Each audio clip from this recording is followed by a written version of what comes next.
जय हिंद एवरीवन। तो आज के इस सेशन में हम एथिक्स में यूनिट 8 यानी केस स्टडीज को सॉल्व करना सीखेंगे,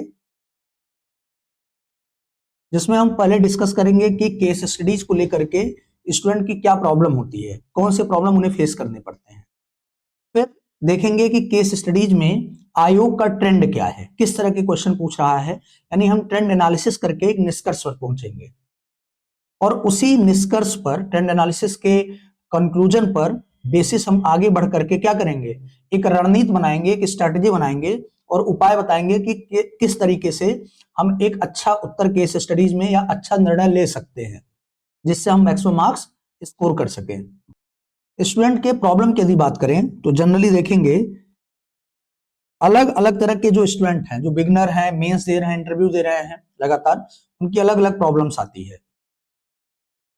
तो उसमें देखेंगे एक जो सामान्य प्रॉब्लम है वो यह है कि केस स्टडीज लेंदी होता है प्रश्न की तुलना में, सामान्य प्रश्न की तुलना में, और क्वेश्चन लिखते समय तक इसके डिमांड को रिटेन करके माइंड में रखना एक टफ टास्क है।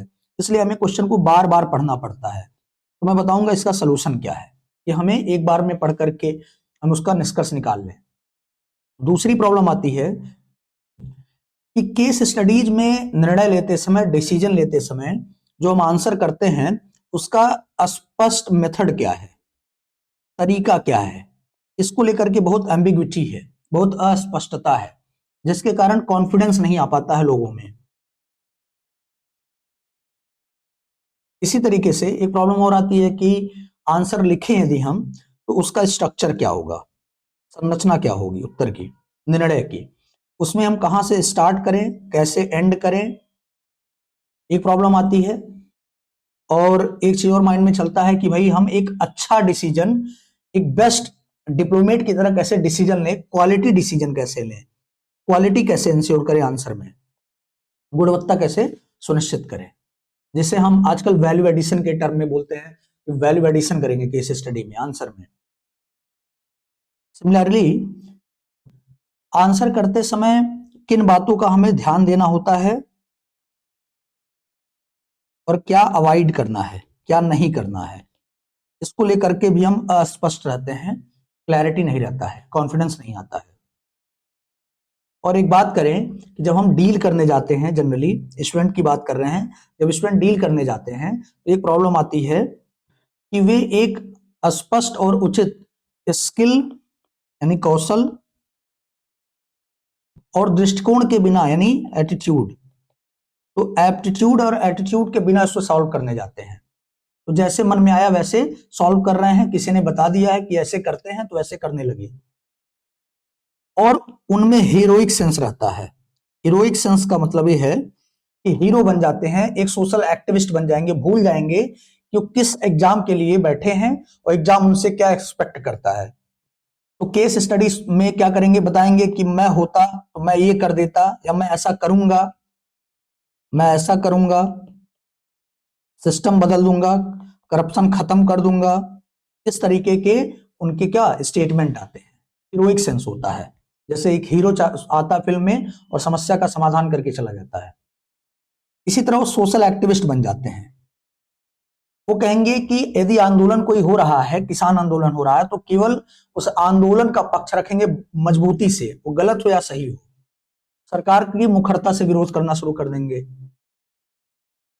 या फिर जस्ट अपोजिट, यदि उन्हें उन्हें लग गया कि यहां पर देश के खिलाफ काम हो रहा है, किसी ने भड़का दिया, या फिर उनका थॉट प्रोसेस ही वैसे बिल्ट है, तो फिर क्या करेंगे, लिखेंगे कि ये देश विरोधी लोग हैं, ऐसी चीजें नहीं इन्हें करनी चाहिए। तो मतलब एक हीरोइक सेंस में एक इमोशनल स्टैंड लेते हैं, भावनात्मक स्टैंड होता है। और दूसरी जो प्रॉब्लम आती है वो ये होती है कि केस स्टडीज में कैपेबिलिटी यदि नहीं शो कर पाते हैं तो एटलीस्ट चाहते हैं कि हम अपने आप को एग्जामिनर के सामने अच्छा से अच्छा अभिव्यक्त कर सकें, एक्सप्रेस कर सकें। तो एथिक्स में जितना पढ़े हैं, जितने वैल्यूज, वो सारा इमोशनल होकर के एक तरफा लिख देते हैं, एक तरफा आंसर राइटिंग हो जाता है, वन साइडेड सोल्यूशन दे देते हैं, या अपने आप को एथिकल एंगल से बहुत अच्छा दिखाने लगते हैं। ठीक है, ये सारी समस्या आती है, इसलिए मैं माइन्यूटली एक एक बात पर विचार किया हूं। एक्चुअली देखिए, प्रॉब्लम आने के पीछे कारण है कि अभी तक स्टार्टिंग से अभी तक के फेज में हमारा जो एटीट्यूड और अप्रोच डेवलप हुआ है वो हुआ black and white. Black and white का मतलब हम सीधे सीधे सीखे ये सही है ये गलत है, और उस सिचुएशन में उस स्थिति में हम बताते हैं कि ये सही करना है मुझे, ये गलत है तो इसमें हमें ऐसा निर्णय लेना है। लेकिन जब यूपी पीसीएस केस स्टडीज देता है तो उसमें ग्रे जोन बनाता है। ग्रे जोन मतलब ऐसा सिचुएशन क्रिएट करेगा जहां पर सामाजिक केस स्टडी दे करके इकोनॉमी से रिलेटेड, एनवायरमेंट से रिलेटेड, उसमें ऐसा केस क्रिएट कर देगा कि जहां पर दो सही चीजों के बीच में आपको एक का चुनाव करना होगा। तो वहां पर स्पष्ट नहीं दिखेगा कि ये ब्लैक है व्हाइट है, ये गलत है या सही है। तो इसे बोलते हैं डिलेमा का सिचुएशन, एथिकल कंसर्न का सिचुएशन। तो ऐसे में आपको एक प्रॉपर ब्यूरोक्रेट्स की तरह मैच्योरिटी के साथ प्रैक्टिकल डिसीजन लेना होता है, और ये बहुत टफ टास्क बन जाता है। अब हम देखते हैं कि आयोग ने किस तरह के प्रश्न इस टॉपिक पर पूछे हैं। तो देखिए, एक केस स्टडी है जिसमें दिखाया गया है कि एक स्कूल आपके नगर में, मतलब आप एक नगर आयुक्त के पद पर पोस्टेड हैं। उस नगर में, उस सिटी में एक समस्या आती है कि आपके यहाँ स्कूल में बड़े पैमाने पर सैनिटेशन को लेकर के महिलाएं और जो बच्चियां हैं स्कूल में परेशान होती हैं, और उस पर जो स्कूल का प्रशासन है वो असंवेदनशील रवैया रखता है, दृष्टिकोण रखता है। तो इसमें आपकी प्रतिक्रिया पूछता है कि आप इसमें क्या एक्शन लेंगे। सिमिलरली देखेंगे, एक क्वेश्चन आया है कि युवाओं द्वारा एक पर्यावरणीय आंदोलन चलाया जाता है सोशल मीडिया, रैलियों और प्रभावकारी व्यक्तियों और वैज्ञानिकों द्वारा उसे सहयोग दिया जाता है और ये बहुत लोकप्रिय हो जाता है। तो ऐसे में वहां पर कह रहा है कि यदि कोई इससे बुरा कंडीशन उत्पन्न होने की संभावना हो तो उसमें आप क्या करेंगे, आपका डिसीजन पूछ रहा है। इसी तरीके से एक केस स्टडी है जिसमें कह रहा है कि भीड़ है, मॉब लिंचिंग का इशू है, विरोध प्रदर्शन हो रहा है। तो इस तरह का केस स्टडी है जिसमें क्या करना है, आपको लोगों को परसुएट करना है, सहमत करना है। तो कैसे करेंगे उसे व्याख्या करना है। इसी तरीके से बहुत सारे केसेस हैं जिसमें दिखाया गया कि एक व्यक्ति पुलिस अधीक्षक होता है, एसपी होता है, और कोई डिसीजन लेता है। तो कह रहा है कि आप उसकी जगह पर होते तो क्या करते हैं, या पुलिस अधीक्षक या उन लोगों के द्वारा जो एक्शन लिया गया है उस पर आप टिप्पणी लिखिए। तो देखिए, एक इनोवेटिव तरीका केस स्टडी का कि दूसरे के डिसीजन को इवेल्युएट करने के लिए आपसे कह रहा है, उसका मूल्यांकन करने के लिए कह रहा है। तो ऐसे बहुत सारे क्वेश्चन पूछे हैं, या तो आपका डिसीजन पूछा है या फिर कहा है कि किसी के डिसीजन को डिस्कस करो कि सही है कि गलत है। तो ये पीडीएफ आपको हम पीसीएस अभ्यास ग्रुप में अवेलेबल करा देंगे। अब हम आते हैं ट्रेंड पर, इसके ट्रेंड एनालिसिस पर बात करते हैं। ट्रेंड एनालिसिस में जो पहला चीज है कि आपके माइंड में क्वेश्चन आता है होगा कि भाई कितने क्वेश्चन आते हैं हर साल, वेटेज एंड फ्रीक्वेंसी क्या है इसका। तो देखेंगे, इससे 1 से 2 क्वेश्चन, जैसे 2024 में 2 क्वेश्चन पूछा, 1 से 2 क्वेश्चन पूछे जाते हैं और ऑन एन एवरेज 20 मार्क्स आता है। वो 24 भी हो सकता है, ठीक है, 20 भी हो सकता है, 18 भी हो सकता है, सॉरी 16 भी हो सकता है, यानी शॉर्ट आंसर 2 यदि पूछ लें। इसी तरह सोर्स की बात करें कि कहां से पूछता है, केस स्टडी को कहां से बनाता है, तो सिंपल वर्ड में बोलूंगा कि जो यूपीएससी का पीवाईक्यू अनसॉल्व्ड है उसे उठाइए, मतलब वहीं से क्वेश्चन आपको मोर और लेस सब मिल जाएंगे। यानी आपको अलग से कुछ पढ़ने की जरूरत नहीं है, आपको बहुत डेप्थ में जाने की जरूरत नहीं कि कहां से प्रश्न बन रहा है। इसका सोर्स है यूपीएससी का जो पीवाईक्यू है। थर्ड थिंग, यदि हम टाइप एंड नेचर की बात करें कि किस तरह के केस स्टडी आते हैं, उनका नेचर क्या है। तो देखिए, पहली बात ये थीम है, आपके सामने डिस्प्ले हो रहा है, इस थीम पर क्वेश्चन बार बार पूछा गया है। एक थीम है कि आइडियलिज्म वर्सेज प्रैक्टिकल कॉन्सिक्वेंसेस, यानी एक ऐसा केस देगा जिसमें आपके व्यवहार को वह जांचेगा कि आइडियल बिहेवियर है आपका कि प्रैक्टिकल है। Truth versus compassion, case study के द्वारा वो चेक करेगा कि उस केस स्टडी में जहां पर ट्रुथ यानी सत्य और कंपैशन करुणा दोनों का टकराव होगा, वहां पर आप क्या चुनाव करते हैं किस चीज का। कंपैशन वर्सेस रूल, ठीक है। इसी तरह क्राउड साइकोलॉजी एंड परसुएशन, यानी भीड़ का प्रबंधन करना हो, आंदोलन का मैनेजमेंट करना हो, उसमें आप क्या करेंगे, कैसे परसुएट करेंगे। करप्शन एंड मोरल करेज, यदि सिस्टम में करप्शन है एक केस में आपको जिम्मेदारी दी जाती है, नैतिक जिम्मेदारी, कि करप्शन को कैसे आप डील करेंगे, तो उसमें आप देखा जाएगा आपके अंदर नैतिक साहस है कि नहीं, और आप यदि बना करके केवल लिख रहे हैं तो उसमें भी पकड़ा जाएंगे। आरटीआई सूचना के अधिकार पर क्वेश्चन बनता है, और ये भी देखा जाता है केस स्टडी में, वो चेक कर लेता है कि आपके कथनी करनी में एकीकरण है कि नहीं, यानी इंटीग्रिटी फर्म है कि नहीं है। ठीक है। टाइप की बात करें तो देखिए, एक चीज और समझ लीजिए, कैरेक्टर की बात करें तो मैंने आपको केस में दिखाया कि आपका रोल हो सकता है, किसी व्यक्ति का रोल हो सकता है केस स्टडी में। तो आइडियलिस्ट जो रोल है वो इंडिविजुअल का, जैसे कोई नाम देता है, निशांत, संजीव, राजीव, तो देखिए आपके निशांत सर भी आ गए केस स्टडी में। अथॉरिटी फिगर के रूप में यदि मेंशन कर रहा है तो एसपी ऑफिसर, कोई डीएम, बीएसए, इस तरीके के ऑफिसर का पोस्ट मेंशन कर रहा है।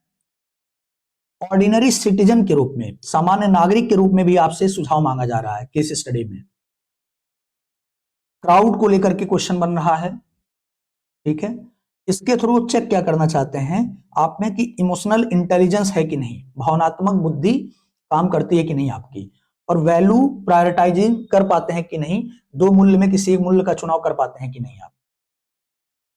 इसी तरीके से ethical dilemma based case study आता है, जिसमें दो सही चीजों के बीच, यानी करुणा और सत्य के बीच में आपको चुनाव करना है, कर्तव्य और मानवता के बीच में किसी एक का चुनाव करना है, उसमें आपका क्या कोर्स ऑफ एक्शन होगा। तो इससे आयोग चेक करना चाहता है कि आप वैल्यू को प्रायोरिटाइज कर पाते हैं कि नहीं, आप कॉन्टेक्चुअल एथिक्स आपका क्लियर है कि नहीं। सिमिलरली एथिकल जजमेंट और इवैल्यूएट करने वाला केस अभी आपको मैंने दिखाया कि एक केस स्टडी देगा जिसमें कहेगा कि एक पर्टिकुलर ऑफिसर ने ऐसा परफॉर्म किया, ऐसा डिसीजन लिया, तो उसको आप इवैल्यूएट करिए, डिस्कस करिए या कमेंट करिए। तो दूसरे के एक्शन को इवैल्यूएट करना इजी होता है एज कंपेयर टू अपना डिसीजन लेना। लेकिन यहां पर भी आयोग आपसे चेक करना चाहता है आपकी एथिकल रीजनिंग, नैतिक तार्किकता, और देखना चाहता है कि नॉर्मेटिव इवैल्यूएशन कैसा आपका, राइट रॉन्ग का बेटर आप उसका इवैल्यूएशन कर पाते हैं कि नहीं। फिर कुछ केसेस होते हैं एडमिनिस्ट्रेटिव एथिक्स पर, जिसमें देखना होता है कि अथॉरिटी का मिसयूज हो रहा है, क्या हो रहा है, जिसमें आपका चेक होता है रूल, आप लॉ को आप कितना फॉलो करते हैं, कितनी समझ है आपको कानून के शासन की, आपके अंदर प्रोबिटी, ट्रांसपेरेंसी और इंटेग्रिटी, यानी शासन में ईमानदारी, सत्यनिष्ठा और पारदर्शिता को लेकर के आपका क्या दृष्टिकोण है। इसी तरीके से मैंने दिखाया कि केस स्टडी में भीड़ को नियंत्रित करना, प्रोटेस्ट को मैनेज करना, इसमें आपका स्किल ऑफ परसुएशन और लीडरशिप, नेतृत्व कौशल चेक किया जाता है। और ऐसे केसेस होंगे जिसमें आपकी इंटेग्रिटी खुद चेक होगी कि आपकी कथनी करनी में एकीकरण है कि नहीं। तो इसमें इससे पता चलता है कि आप ऑथेंटिक लीडरशिप आपके अंदर है कि नहीं, एक लीडर तो नहीं है आप। सिमिलरली मोरल कंसिस्टेंसी चेक किया जाता है कि लिखते समय आप खुद गलती कर देते हैं कई जगह, जिससे पता चल जाता है कि आप रियल इंटेग्रिटी आपके अंदर नहीं है। और पॉलिसी प्रोग्राम को लेकर के क्वेश्चन आता है गवर्नमेंट के पॉलिसी पे, जैसे अल्कोहल प्रोहिबिशन पे, तो इसमें आपको डिसीजन लेना होता है कि क्या ये सही है, जैसे बिहार सरकार ने यदि शराब पर पाबंदी लगाई तो उस केस में सही है कि गलत है, आप क्या करते हैं। तो इसमें चेक हो जाता है आपका जो कॉन्स्टिट्यूशनल मोरालिटी है, संवैधानिक नैतिकता, और आपका एथिक जो फिलोसफिकल एथिक्स वाला एंगल है, जो दार्शनिक नीति शास्त्र है, उस पर आपकी कितनी समझ है। ठीक है। इसी तरीके से यदि हम सिंपल वर्ड में कहें कि कितने तरह की केस स्टडी आती है, कितने फॉर्मेट है, फॉर्मेट की बात करें केस स्टडी का, तो देखिए 4 फॉर्मेट हैं। 4 फॉर्मेट क्या है। एक केस स्टडी होता है जिसमें आपका निर्णय पूछता कि आप क्या करेंगे, आपकी प्रतिक्रिया क्या होगी।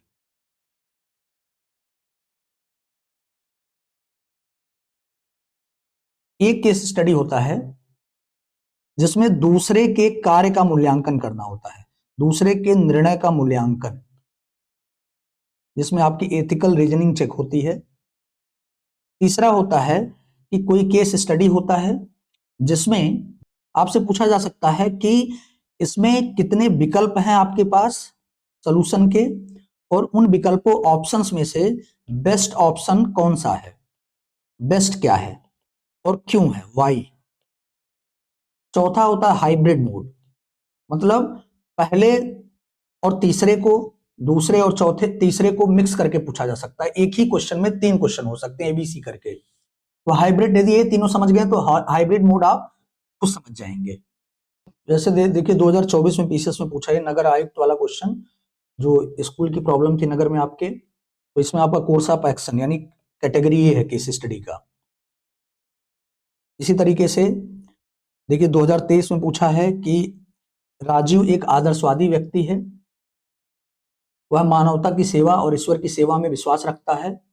एक दिन वह इंटरव्यू के लिए निकलता है, रास्ते में गंभीर रूप से घायल व्यक्ति को देखता है और उस सिचुएशन में वो एक निर्णय लेता है, तो उस निर्णय पर आपको टिप्पणी करनी है कि वो गलत निर्णय लिया कि सही निर्णय लिया। एक कैटेगरी बी हो गया। यहां आप देखेंगे ये भी कैटेगरी बी का ही क्वेश्चन है।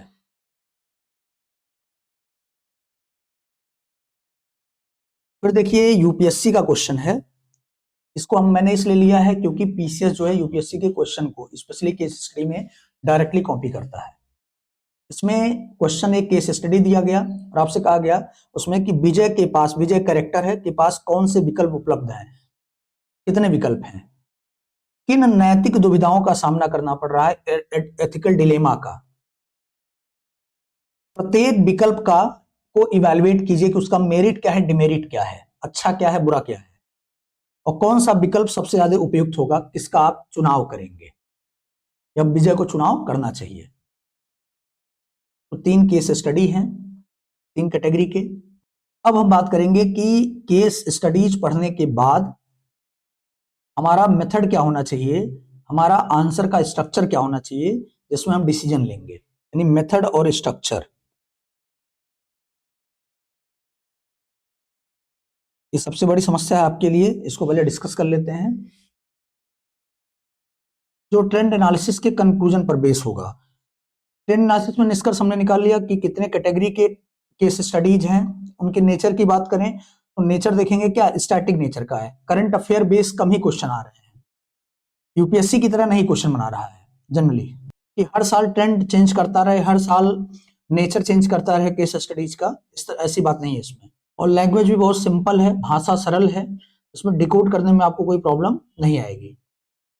देखिए मेथड की बात करें तो इसमें सबसे महत्वपूर्ण है कि जो केस स्टडीज है उसकी पहचान करना कि किस तरह की केस स्टडी है, नहीं उस ब्लर एरिया का, उस ग्रे एरिया का। मैंने कहा था ना यूपीपीसीएस क्या करेगा, एक ग्रे एरिया देगा, एक ऐसा सिचुएशन क्रिएट करेगा जहां पर सही और सही के बीच में, सही और गलत के बीच में पहचान करना, एक निर्णय लेना टफ टास्क होगा। तो उस इसके लिए जरूरी है कि आपको पता हो कि केस स्टडी किस प्रकार का है, टाइप क्या है, जो मैंने अभी ट्रेंड एनालिसिस में डिस्कस किया कि एडमिनिस्ट्रेटिव एथिक्स पर है, कि एथिकल डिलेमा पर आधारित है, कि एथिकल कंसर्न पर आधारित है। तो टाइप ऑफ केस स्टडी पता चलेगा तभी आप वैल्यू को सेग्रीगेट कर पाएंगे। तो एक है टाइप को पहचानना, दूसरा है उसमें वैल्यू, कौन कौन से मूल्य उसमें निहित हैं उसकी पहचान करना, एथिकल डिलेमा को पहचानना या कंसर्न को, एथिकल चिंता को पहचानना, नैतिक चिंता को पहचानना, और एक सॉल्यूशन के लिए एक फ्रेमवर्क बनाना, एक पैटर्न डिसाइड कर पाना। देखिए केस स्टडी में आंसर के स्ट्रक्चर की बात करें तो इसमें आप ऐसे शुरू किया करिए, जैसे एक आपका पार्ट हो गया इंट्रो, ये 3 से 4 लाइन मैक्सिमम होना चाहिए। इसको शुरू करने का, स्टार्ट करने का तरीका क्या है कि उस केस स्टडीज में एक तरीका मेथड 1 कि आप लिखिए पद, किस पद पर आप हैं, नगर आयुक्त के पोस्ट पर हैं कि किस पे हैं, ये मेंशन करिए, या किस रोल में आप हैं, तो पद या रोल, भूमिका क्या है आपकी, क्या दूसरे के निर्णय का मूल्यांकन करने जा रहे हैं। दूसरा कि इस केस स्टडी में क्या कर्तव्य है आपका, ड्यूटी क्या है, और कौन से इसमें मूल्य निहित हैं, नैतिक मूल्य कौन से निहित हैं, ठीक है, वैल्यूज। तो इतना मिलाकर के आप देंगे इंट्रोडक्शन। उसके बाद आप एक काम करना कि आपसे पूछे या ना पूछे, आप एक डायग्राम के थ्रू हितधारक जरूर दिखाना। देखो पीसीएस में 2 ही केस स्टडी आती है, आईएएस की तरह तो है नहीं कि 10 केस स्टडी है उसे सॉल्व करना है, 8 केस स्टडी है वो लेंदी है बहुत। 2 केस स्टडी है, तो मेरा मानना है यहाँ पर आप रिस्क मत लीजिए, आप हितधारक जरूर मेंशन करिए। सेकेंड थिंग, यदि आपसे केस स्टडी में पूछा हुआ है कि एथिकल डिलेमा या कंसर्न है क्या, तब इस केस स्टडी में, तो उस केस में क्या करना, आप एक डायग्राम ऐसे बनाना, जैसे मैं आपको जीएस में बताया था। यहां हो गया एथिकल, नैतिक, ए हो जाएगा वैल्यू, मूल्य, और ए हो जाएगा डिलेमा, दुविधा या चिंता, यानी एथिकल डिलेमा या एथिकल कंसर्न। तो आप क्या करना, इस तरीके से 2-3 डिलेमा, 2-3 वैल्यू और 2-3 एथिकल डिलेमा या कंसर्न को शो कर देना यदि पूछा है। और यदि नहीं पूछा है तब इसको मत बनाना। तब उस कंडीशन में वह एक ऑप्शन हो जाएगा आपके लिए कि भूमिका देने का, कि भूमिका में आप वैल्यू और एथिकल कंसर्न या डिलेमा को मेंशन करते हुए आप भूमिका लिख सकते हैं। तो एक ऑप्शन ही हो जाएगा, एक ऑप्शन ही हो जाएगा। ठीक है। अच्छा, एक और ऑप्शन है आपके पास तीसरा भी इंट्रोडक्शन लिखने का, कि आप यदि कोई कोर्स हो, रेलिवेंट हो, उस केस स्टडी से मैच करता हो, तो उसमें आप कोर्स यूज करिए और कोर्स यूज करके बताइए कि किस तरह यह उस केस स्टडी के मुद्दों का अभिव्यक्ति है, ये कोर्स, ठीक है, एक्सप्रेस करता है। अब जब हम बॉडी पार्ट में आ जाएंगे तो देखिए ये सबसे बड़ा महत्वपूर्ण चीज है, यहां पर आप इवैल्यूएट हो जाते हैं खुद। अब यहां पर हम स्पेसिफिक वे में डील करेंगे बॉडी पार्ट को। जैसे देखिए हमने टाइप ऑफ केस स्टडी आपको बताया था, तो टाइप्स में मैंने कहा था 3 है। ये है कि प्रतिक्रिया आपकी, यदि आपसे पूछा है कि आप क्या करोगे, आपका क्या रिएक्शन होगा, आपका क्या सजेशन है, सुझाव क्या है, तो उस केस में देखिए इंट्रोडक्शन कॉमन होगा सबके लिए, तीनों कैटेगरी के लिए, लेकिन बॉडी पार्ट में फॉर्मेट चेंज हो जाएगा। बी, यदि आपसे दूसरे के कार्य का मूल्यांकन करने के लिए बोला है। सी, विकल्प पर आधारित क्वेश्चन है कि कितने ऑप्शन हैं, या हाइब्रिड मॉडल है। तो तीनों में देखिए बॉडी पार्ट, पहला समझिए ए, यदि ए वाला क्वेश्चन है कि किसी केस स्टडी में आपसे सुझाव पूछ रहा है, तो उसमें आप क्या करना, जब सुझाव देना तो देखना यहां पर पहला चीज कि उसमें एक नेतृत्वकर्ता की तरह, लीडर की तरह वो एक्शन आपका दिखना चाहिए कि एक अच्छे लीडर हैं आप। तो उसमें जो भी डिसीजन लीजिए, एक तो इमीडिएट यानी तात्कालिक आपका सुझाव होना चाहिए, तात्कालिक निर्णय होना चाहिए, और दूसरा जो हो वो दूरदर्शिता के साथ दीर्घकालिक निर्णय हो। यानी एक तो उस प्रॉब्लम को आप इमीडिएटली सॉल्व करेंगे इमीडिएट तरीके से, और दूसरा लॉन्ग टर्म में आप क्या एक्शन लेने जाएंगे उसको भी दिखाइए। तो इससे दूरदर्शिता दिखती है लीडरशिप में, विजनरी लीडरशिप कहलाता है। तो एक काम तो ये करना आप कि 2 पार्ट में तात्कालिक और दीर्घकालिक में डिवाइड कर देना। अब इसमें जो भी सुझाव देना है आपको, उसमें क्या ध्यान रखना है कि इसमें विचार जो हो वो आपके ऑर्गेनिक हो, यानी मौलिक विचार आने चाहिए, रटा रटाया नहीं, क्योंकि हर व्यक्ति का अपना तरीका होता है सोचने का, किसी चीज को सॉल्व करने का। तो जरूरी नहीं है कि एक पर्टिकुलर तरीके से यदि कंटेंट किसी ने लिखा है किसी नोट्स में, उसी को आप कॉपी पेस्ट कर दीजिए। मौलिक तरीके से सोचिए, उस पर कॉन्फिडेंस रखिए। बस ध्यान क्या रखना है, इस ऑर्गेनिक थॉट को, आर्गुमेंट को देते समय उसमें रूल यानी या कह सकते हैं आप जो लॉ है, कानून है, और एथिक्स एथिक्स इसमें बैलेंस होना चाहिए, संतुलन होना चाहिए। कानून और नैतिकता में संतुलन हो, एक तरफा नैतिक सुझाव मत दे देना या एक तरफा कानूनी सुझाव नहीं देना है। दोनों का संतुलन बनाते हुए, यानी आप एक अधिकारी हैं तो आपको कानून का पालन करना है, और जो कोड ऑफ कंडक्ट है उसका पालन करना है। उसी के साथ साथ आपको एथिकल भी होना है, यानी कॉन्स्टिट्यूशनल मोरालिटी को, संवैधानिक नैतिकता का पालन करना है, कोड ऑफ एथिक्स का पालन करना है, एथिकल वैल्यू का पालन करना है। इसके साथ ही जब भी आप सुझाव दीजिए तो आपका दृष्टिकोण, जो अप्रोच मैंने बोला था, वो होना चाहिए इंटरडिसिप्लिन। यानी आप किसी विषय को आइसोलेशन में मत देखिए कि ये घटना, ये विषय, ये सब्जेक्ट, ये टॉपिक जो घटित हो रही है वो अकेले नहीं घटित हो रही है। उसका स्वभाव है अंतर संबंधित।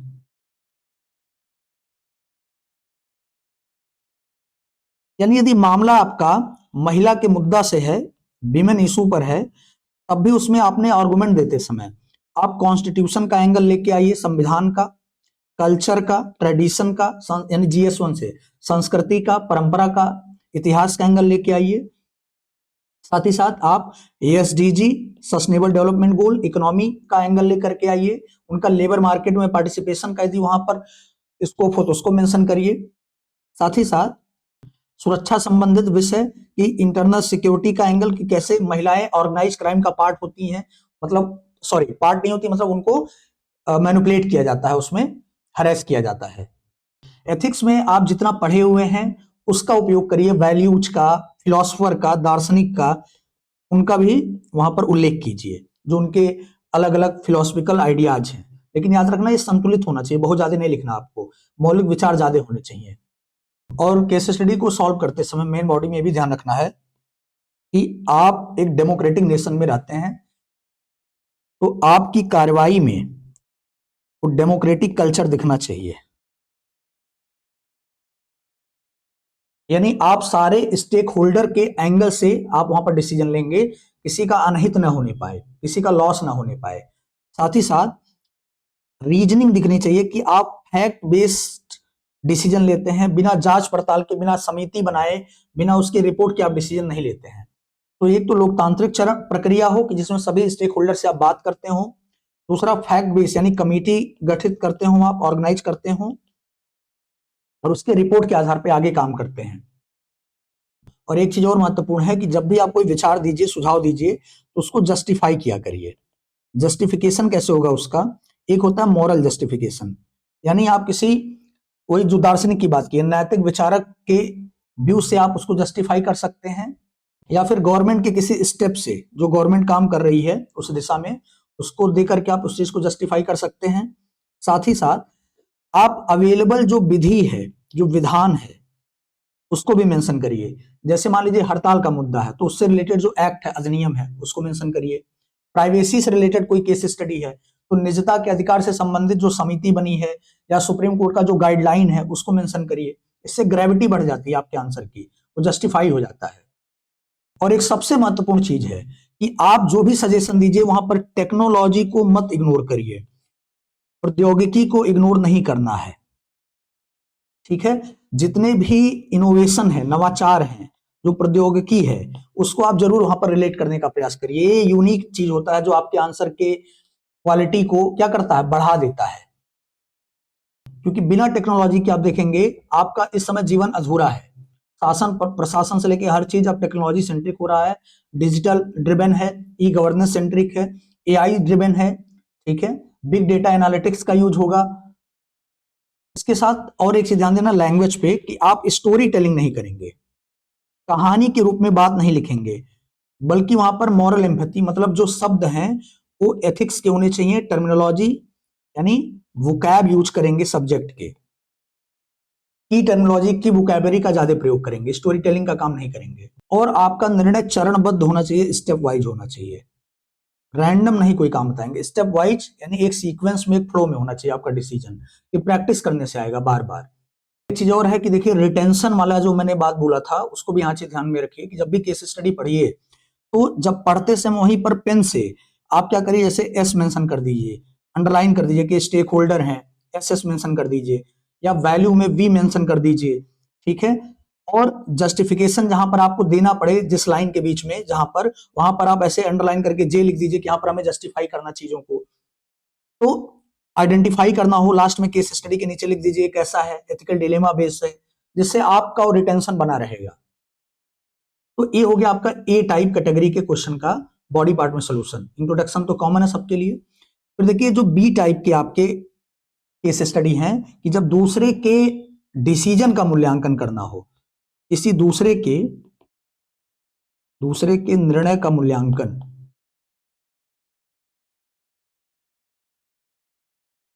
इवैल्यूएशन करना हो, डिस्कस करना हो, डिस्क्राइब करना हो, उसमें एक चीज ध्यान देना कि यह, इसमें आपको ज्यादा से ज्यादा नैतिक तार्किकता, जैसे रीजनिंग पढ़े होंगे आप, उसी तरह मोरल रीजनिंग होता है। मोरल रीजनिंग, नैतिक तार्किकता का प्रयोग करना है, तार्किक होकर के सोचना है। तो उस तार्किकता में आप दो चीजों का ध्यान रखेंगे, रूल यानी लॉ, कानून नियम का, एंड एथिक्स, या आप कह सकते हैं फिलॉसफी का, जो एथिकल फिलॉसफी है, उसको ध्यान में रखेंगे।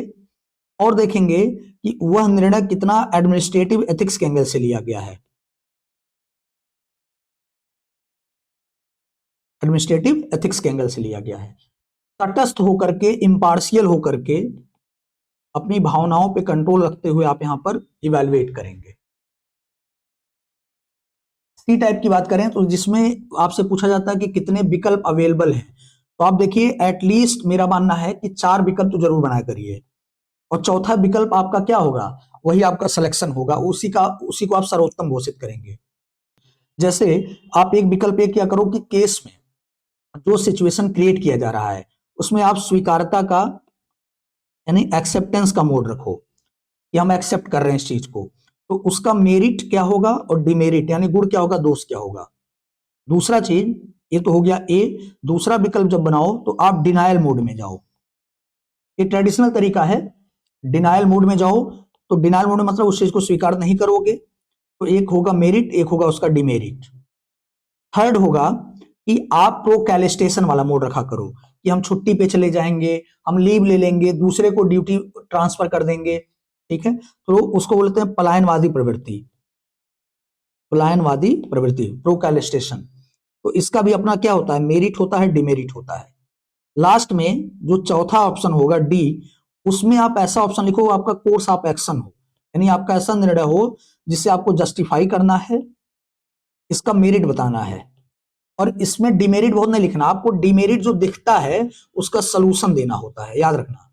इसमें आप पॉजिटिव बताओगे, ठीक, इस जस्टिफाई करोगे कि मैं क्यों ये निर्णय ले रहा हूं, और उसके बाद जो डिमेरिट दिखती है आपको ऑब्जर्व करते हैं तो बता सकते हैं इसके इस पक्ष का ये समाधान हो सकता है, सलूशन होगा, ठीक है।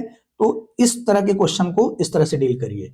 अच्छा, जिसका ग्रिप बन जाता है, जो इंटरव्यू बार बार दे रहे हैं, वो इस ट्रेडिशनल तरीके से हट करके वो अलग तरह के ऑप्शन बना सकते हैं, क्योंकि उनका ब्रेन स्टॉर्मिंग स्ट्रांग हो जाता है, ब्रेन मैपिंग भी स्ट्रांग हो जाता है उनके लिए। लेकिन जो बिगिनर हैं, स्टार्ट कर रहे हैं, इसी सेट पैटर्न पे काम करें। अभी जब आपका कमांड और कॉन्फिडेंस बढ़ जाता है तब आप अलग अलग तरह के ऑप्शन जनरेट कर सकते हैं। डी है हाइब्रिड मॉडल, वो आप तीनों को मिला करके लिख ले जाएंगे जब क्वेश्चन आएगा। अभी तक पीसेस ने हाइब्रिड मॉडल पे क्वेश्चन नहीं पूछा है। देखिए अब बात करते हैं, ये तो हो गया आंसर का structure, intro, body, conclusion. Intro सबके लिए कॉमन, हाँ कंक्लूजन आपको बता दें हम इस चीज में कि कंक्लूजन में क्या ध्यान रखना है। इसमें जब भी निष्कर्ष आप लिखें कंक्लूजन, तो याद रखना यहां जीएस ओरिएंटेड कंक्लूजन नहीं होना चाहिए। दो विकल्प होते हैं आपके पास, एक विकल्प होता है कि आप मूल्यों का चयन करते हुए कि हम इन मूल्यों का संरक्षण कर पाएंगे, या हमारे इस एक्शन से, हमारे इस डिसीजन से इन मूल्यों का, संवैधानिक मूल्यों का, नैतिक मूल्यों का संरक्षण हो पाएगा, जिससे सुशासन, गुड गवर्नेंस, ये सब टर्मिनोलॉजी मेंशन करिए, good governance, new India, SDG goal, Viksit Bharat, ये सब आप यूज कर सकते हैं, लेकिन मूल्य ओरिएंटेड होना चाहिए। और एक विकल्प होता है आपके पास कोर्स का, ठीक है, निष्कर्ष में कोर्स आप यूज कर दीजिए, तो ये अपने आप में सेल्फ एक्सप्लेन होता है। कोर्स यदि आप रेलिवेंट लिख दे रहे हैं तो हो जाएगा आपका निष्कर्ष। इंट्रो, बॉडी, कंक्लूजन हो गया। अब स्ट्रेटजी की बात करते हैं कि ओवरऑल क्या हम स्ट्रेटजी रखें एथिक्स में केस स्टडी को लेकर के।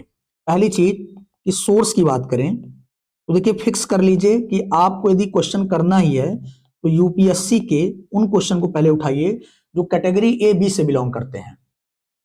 तो ऐसे क्वेश्चन कम मिलेंगे यूपीएससी में कि डायरेक्ट आपसे कार्रवाई पूछा जा रहा हो या दूसरे के कार्य का मूल्यांकन करने के लिए पूछा जा रहा हो, ठीक है। लेकिन पहले आप उसी को सेलेक्ट करिए यदि आपको नए क्वेश्चन लिखने हैं, या फिर पीसीएस का पीवाईक्यू उठा लीजिए, उसको लिखिए और किसी से फीडबैक लीजिए। पीवाईक्यू लेकर के राइटिंग करना है और उस पर फीडबैक लेना है। फीडबैक लेने के बाद आप सेल्फ इवैल्यूएशन करेंगे।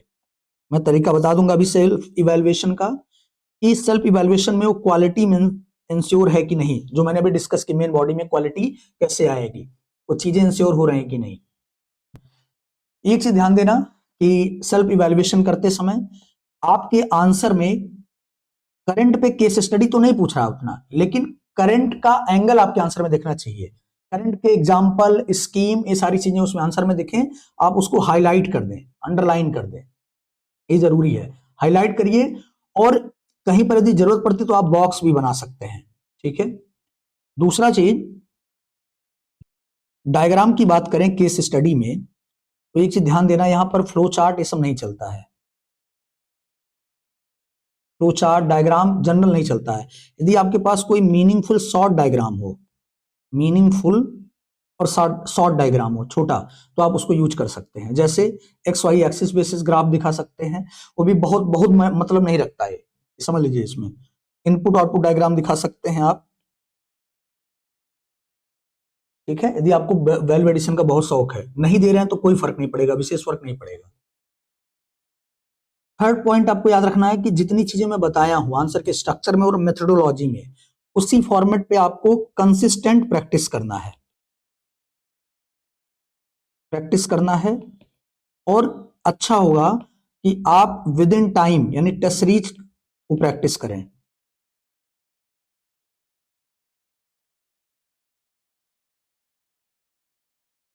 और इसमें देखिए सबसे बड़ी चुनौती वही है कि इंटर डिसिप्लिन कितना अप्रोच आप रख पा रहे हैं, कि सारे विषय को ला करके जोड़ना। यहाँ पर सारी कला क्या है, इंटर डिसिप्लिन थॉट की है, इंटर डिसिप्लिन थॉट। तो कभी भी लिखिए या सोचिए तो इंटर डिसिप्लिन सोचिए, अंतर संबंधित।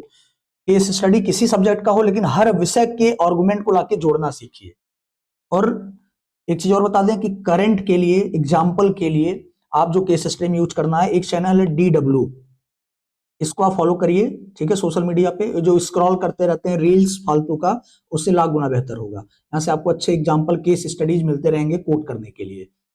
इसी तरीके से आप देखेंगे एक है द बेटर इंडिया, ये भी सोशल मीडिया पेज है, बेटर इंडिया, इसको फॉलो करिए। तो एक DW, एक बेटर इंडिया, इसको फॉलो कर लीजिए। और महिलाओं से संबंधित कोई केस स्टडी है तो उसमें आपको जितने एग्जाम्पल चाहिए सब एग्जाम्पल मिल जाएंगे। एक पोर्टल है, सॉरी एक पेज है सोशल मीडिया का, सी द पीपल, सी मतलब फीमेल से रिलेटेड है, ये तो समझ रहे होंगे।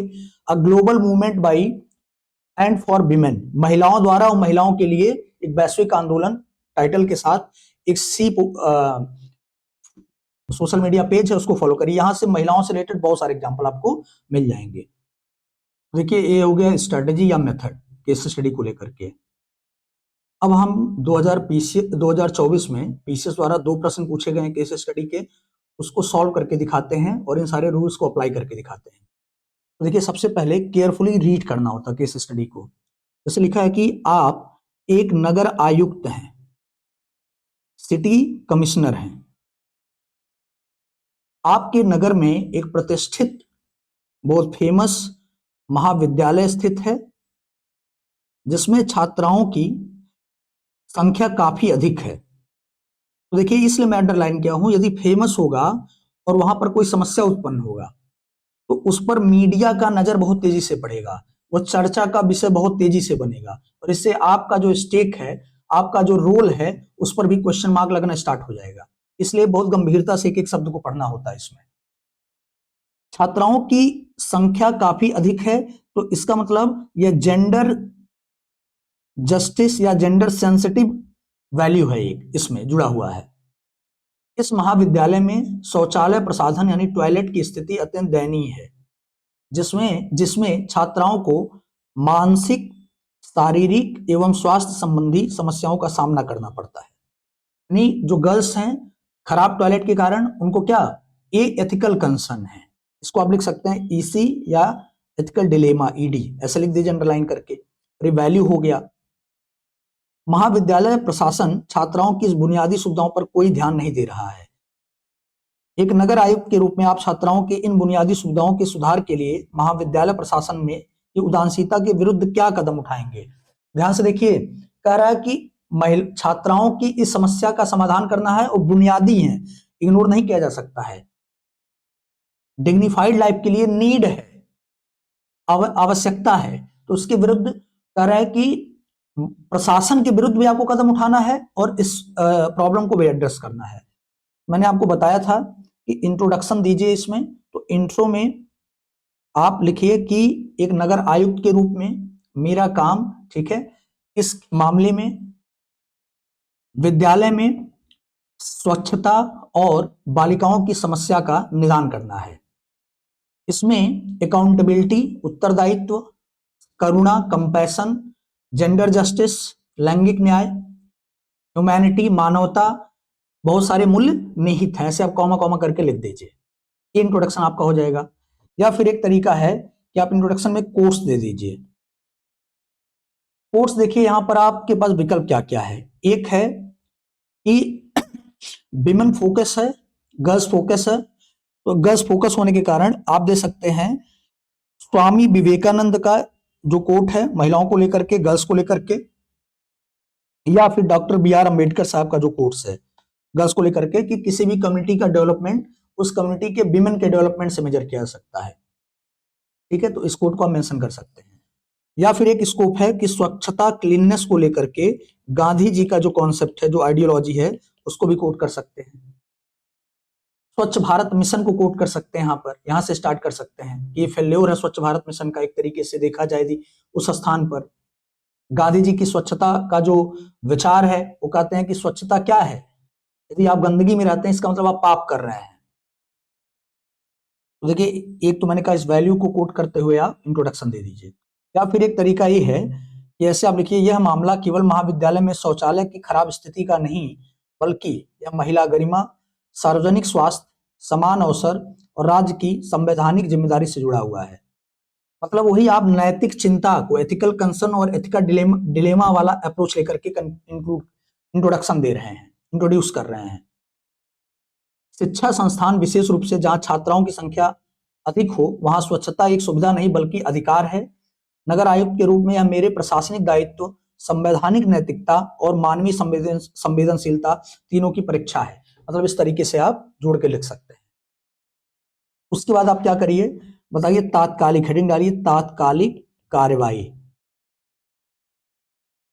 तो तात्कालिक में आप देखेंगे गंभीरता इस विषय की समझिए। जो शौचालय का जो मुद्दा है वो बहुत गंभीर मुद्दा है। वह केवल मतलब एक टॉयलेट का इशू नहीं है, बल्कि वहां पर महिलाओं की डिग्निटी, उनकी सुरक्षा, यदि वो बाहर जाती हैं तो देखेंगे किस तरह से उन्हें हरेस किया जाता है। उनकी निजता, कई समस्याएं से जुड़ी हुई हैं।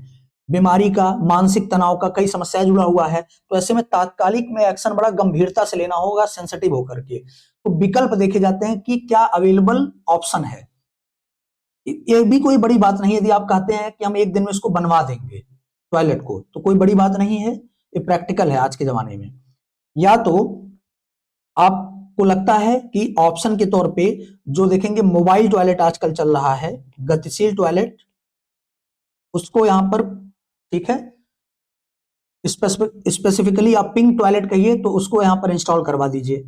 और दूसरा काम करिए कि जो वहां पर सफाई स्वच्छता की समस्या है उस पर काम लगवा दीजिए। नगर के जो सफाई कर्मचारी हैं, नगर निगम से बात करके, कोऑर्डिनेट करके। देखिए, ऐसा करना क्यों है, क्योंकि एक कॉन्स्टिट्यूशन में आर्टिकल 21 के तहत जीवन का अधिकार है। महिलाओं के लिए विशेष प्रावधान की बात करता है 15(3), और डीपीएसपी में देखेंगे आर्टिकल 47 जो है सार्वजनिक स्वास्थ्य की जिम्मेदारी की बात करता है स्टेट की। इसी तरीके से education as a public good, जब खुद मानसिक तौर पे कोई परेशान रहेगा, लैंगिक तौर पे भेदभाव का सामना वहां पर एक तरीके से हो रहा है। इसी प्रकार शिक्षा का उद्देश्य केवल डिग्री देना नहीं है, बल्कि सुरक्षित एवं गरिमामय वातावरण प्रदान करना भी होता है। और यह एनएफएचएस के रिपोर्ट से भी देखिए इसको आप रिलेट कर सकते हैं। और इकोनॉमिक पर्सपेक्टिव की बात करें, पुअर सैनिटेशन से हायर हेल्थ कॉस्ट बढ़ता है। तो आप आर्गुमेंट दे सकते हैं कि क्यों हम इस डिसीजन को ले रहे हैं और जस्टिफाई कर सकते हैं। तो देखेंगे वर्ल्ड बैंक का एक एस्टिमेट रहा है कि ₹1 का यदि सैनिटेशन में इन्वेस्टमेंट आप करते हैं तो उससे 5 से 6 रुपए का सोशल रिटर्न आता है। ये बहुत बड़ा आर्गुमेंट हो जाएगा आपके लिए, फैक्ट हो जाएगा। एसडीजी से भी रिलेट कर सकते हैं। देखिए, अब यदि हम स्टेक होल्डर की बात करें तो आप स्टेक होल्डर को, इसे तो आप इंट्रोडक्शन में मेंशन कर चुके होंगे। अब देखिए, कोर्स ऑफ एक्शन की हम बात कर रहे थे, तो एक इंस्टेंट कोर्स ऑफ एक्शन है जिसमें क्या करना है, एक तरफ आप टॉयलेट जो है मोबाइल टॉयलेट उसको पहुंचवा दीजिए वहां पर, और दूसरा क्या करिए, महिला अधिकारियों के साथ एक ज्वाइंट सेशन ले सकते हैं, इंस्पेक्शन कर सकते हैं, छानबीन कर सकते हैं वहां पर, जिससे आप फैक्ट खुद आपके सामने आए। ठीक है, और छात्राओं से कॉन्फिडेंशियल मीटिंग करिए, इंटरेक्शन करिए, क्योंकि वो पब्लिकली नहीं बोलेंगे इस पे जनरली। इस रिपोर्ट के बेसिस पे आप क्या करिए, आगे तुरंत उनको ह्यूमैनिटेरियन ग्राउंड पे सर्विस दीजिए और ये सारी जरूरत की चीजों को उपलब्ध कराइए। ये तो हमने बताया कि instant course of action. Long run में देखेंगे यदि दीर्घकालिक एंगल से, तो एक होता है कि इंस्टीट्यूशनल अकाउंटेबिलिटी सेट करिए। ये रूल ऑफ लॉ है, यानी जो विद्यालय है ये उसकी जिम्मेदारी है, तो ये विद्यालय क्यों ऐसा नहीं कर रहा है। उसमें आप क्या कर सकते हैं, रिटर्न नोटिस भेज सकते हैं विद्यालय को, टाइम बाउंड कॉम्प्लियंस बना सकते हैं कि भाई उससे पूछे कि आपका क्या प्लान है कि आगे से ऐसी समस्या उत्पन्न ना हो। तो ये दिखाता है डियोंटोलॉजिकल एथिक्स को, यानी कर्तव्य का पालन विकल्प नहीं अनिवार्यता है। ठीक है। इसी तरीके से आप स्ट्रक्चरल और फाइनेंशियल इंटरवेंशन कर सकते हैं, जिसमें जेंडर सेंसिटिव इंफ्रास्ट्रक्चर बना सकते हैं CSR फंड का यूज करके, अर्बन लोकल बॉडी के ग्रांट को यूज करके। मॉनिटरिंग और ट्रांसपेरेंसी के लिए यहां पर आप सोशल ऑडिट यूज कर सकते हैं, और बिहेवियरल चेंज को लेकर के आप अवेयरनेस ला सकते हैं स्कूल प्रबंधन के अंदर। ठीक है। स्वच्छ भारत मिशन के अंतर्गत इसे जोड़ा जा सकता है। तो ये सब क्या है, लॉन्ग रन आपके सोल्यूशन है, जिसमें आप पनिशमेंट रिवार्ड मेथड भी यूज कर सकते हैं। यदि आपको लगता है कि विद्यालय प्रशासन यह गलती बार बार कर रहा है, तो आप उसको उस पर प्रतिबंध लगा सकते हैं, कोई एक्शन ले सकते हैं, उनके अधिकारियों पर, कर्मचारियों पर एक्शन ले सकते हैं। ठीक है। तो आप देखिए ये सब विकल्प हैं, जो फिलॉसफी वाला एंगल है उससे आप जस्टिफाई कर सकते हैं अपने आर्गुमेंट को। और कंक्लूड करना हो तो आप कोर्ट से कंक्लूड कर सकते हैं कि a society that invest in the dignity of its girl invest in its future, इस तरह का लाइन लिख सकते हैं। या फिर अपना जो एंगल है, एक नगर आयुक्त के रूप में मेरा दृष्टिकोण अधिकार आधारित करुणा में शासन का होगा। शिक्षा संस्थानों में स्वच्छता की उपेक्षा केवल प्रशासनिक लापरवाही नहीं बल्कि महिला गरिमा, सार्वजनिक स्वास्थ्य और संवैधानिक मूल्यों पर आघात है। संस्थागत जवाबदेही, छात्र भागीदारी और सतत निगरानी के माध्यम से ही समावेशी और नैतिक और मानव केंद्रित शहरी शासन सुनिश्चित किया जा सकता है। तो आप इस तरीके से कंक्लूजन दे सकते हैं। अब देखिए कुछ और क्वेश्चन को लेकर के प्रैक्टिकली हम अप्लाई करके आपको नेक्स्ट क्लास में दिखाएंगे। अभी के लिए धन्यवाद।